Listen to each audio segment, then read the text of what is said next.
I was just watching a bit of a CNN town hall event from Manchester, New Hampshire, and it's featuring Senator Amy Klobuchar from Minnesota.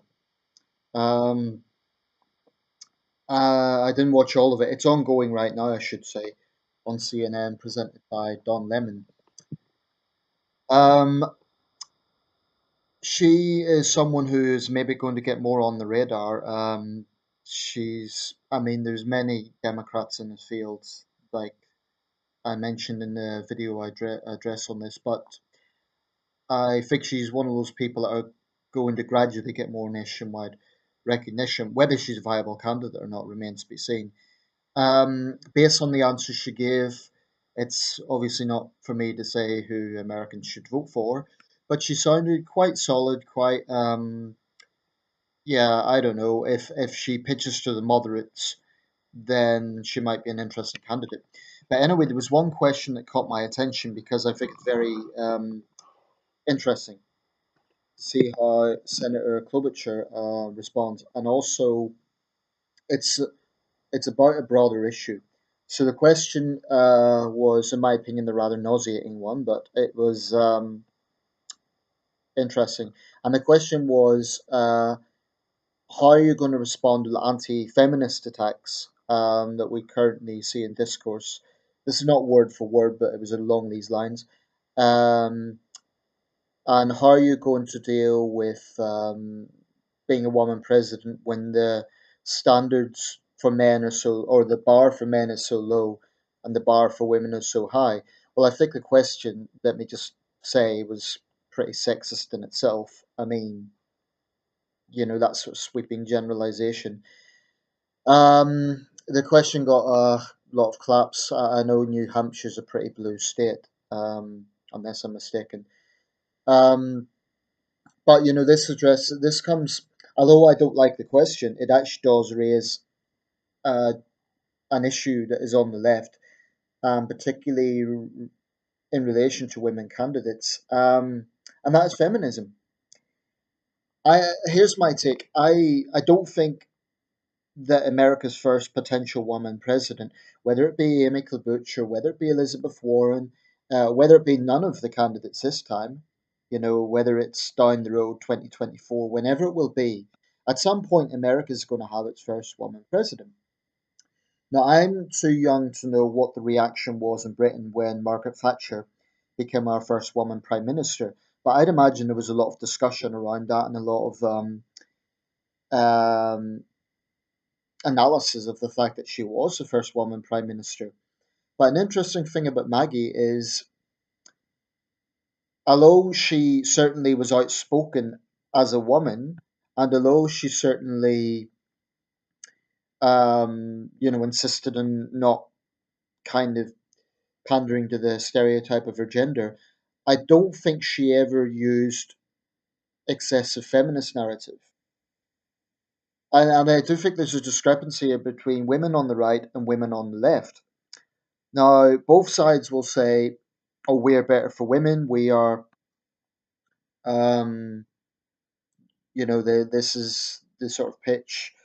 But I think the left relies a lot more on feminist rhetoric. Now, in the UK, we've had two women prime ministers, and they were both are both conservatives. Of course, Theresa May being the incumbent. David Cameron made a parting shot when he left the premiership. He said it's 2-1 or 2-0. It was a swipe at Labour on the grounds that the Tories have had two women prime ministers, so it's the right, the Conservatives, have had two women prime ministers. Labour has produced no women prime ministers. They've had Harriet Harman as an interim leader, but no women prime ministers.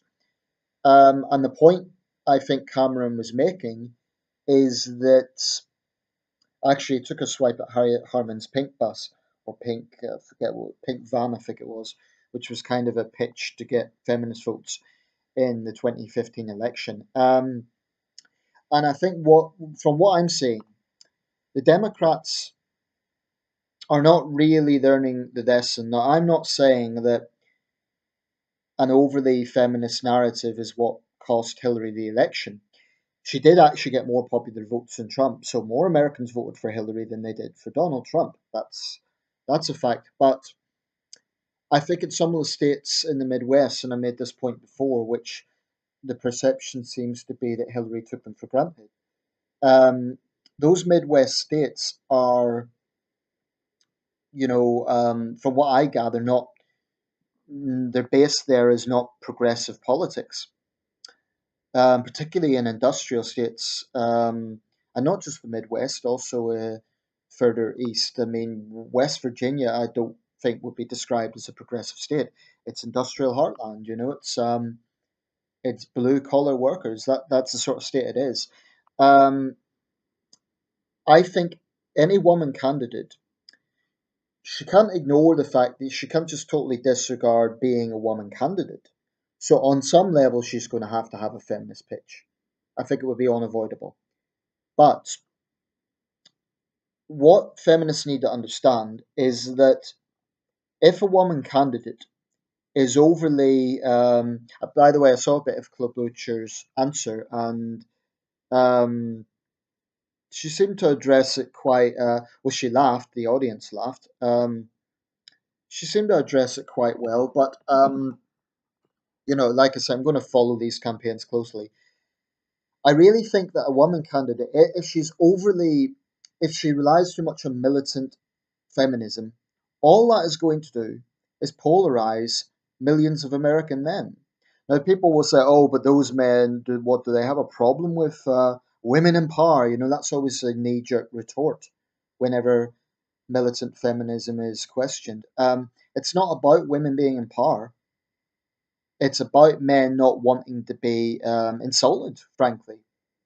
So saying that men are the enemy and promoting double standards like the feminists who asked the question did, um, all that does is irritate a lot of people, women as well, because it's patronizing to women, but it's insulting to men. And I mean, put it this way: there are a lot of issues where I would veer more to the left, and I would be more, if I was an American voter, more of a Democratic voter. But that sort of in your face feminism is basically, the line, "Oh, elect me because I'm a woman." Now, I know that these candidates are not going to say that, but take, for example, the Clinton campaign, where Madeleine Albright said, "There's a special place in hell for women who don't vote for Hillary."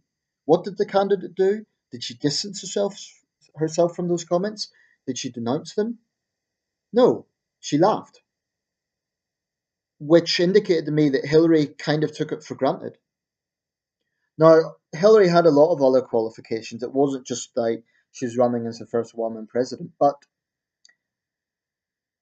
what these candidates need to understand, I mean, put it this way: if a male candidate ran on, "Oh, I'm an alpha male," yeah, it would get a lot of support, but would also polarize a lot of people who would otherwise support him. And I'm sure Trump did lose voters that way. I mean, I remember when women voters left Trump precisely because of his crass comments, the whole Access Hollywood thing. But this sort of identity politics, this sort of gender politics, I don't think it can be avoided, particularly with the potential first woman president. But put it this way: if I see a candidate and I like her policies, then suddenly she comes out with, "Oh, we need to stand up against the men." I would see that as very polarizing. Male feminists, of course, they just virtue signal to the point where they're almost subservient. Um, but what feminists need to understand is polarizing half the country is not a way to win votes. So it shouldn't be, someone shouldn't be elected because they're a man or a woman. It should be because of their qualifications. And I think there are talented, capable women out there, um, and they're not all carbon copies of each other. But I think if the Democratic nominee is a woman, and I think there's a reasonable chance it will be, she will be. I don't think she can totally ignore the feminist issue, but she will need to pitch to men as well. And I'm not saying that Hillary didn't, but saying, "Oh, vote for me because I'm a woman," or sending out that message, or given the impression that it's a them and us thing. Like men are the enemy. I mean, Michelle Obama, obviously she's not a politician, but what was her attitude when she spoke on these issues? Oh, men need to do better. So this is kind of casual sexism directed at men. And what all that does, it's not about men being opposed to equal rights. And this is something frankly pisses me off. Feminists kind of pigeonhole critics in this way. Oh, you have a problem with powerful women. You have a problem with women finding their voice. No. Maybe men just don't like being patronized. Maybe men just don't like these casual smears, Gillette style. So I think a woman candidate will need to understand that, and she'll need to realize that she is um, trying to reach out to all Americans. If I was an advisor to one of these women, I would say, yeah, use the feminist thing to an extent, but you need to pitch to men as well. So say that you're going to be a president for all Americans, and you're proud to be the first woman or potential first woman, but you understand men's concerns as well. But I think the Democratic Party is so wrapped up in identity politics that they're not going to learn. And I do think that costs Hillary votes, and I think it costs her potential support. It's very difficult to analyze these things, but I think there would have been men who maybe agreed with a lot of Hillary's policies, but they found that off-putting. Um, so that's from my perspective very important. I don't think a woman can ignore the feminist issue, but um, if she's too militant about it, if she's too like, I will be the first woman president and women this, women that, and just pitching to women, that will be a big mistake. Let me know your thoughts.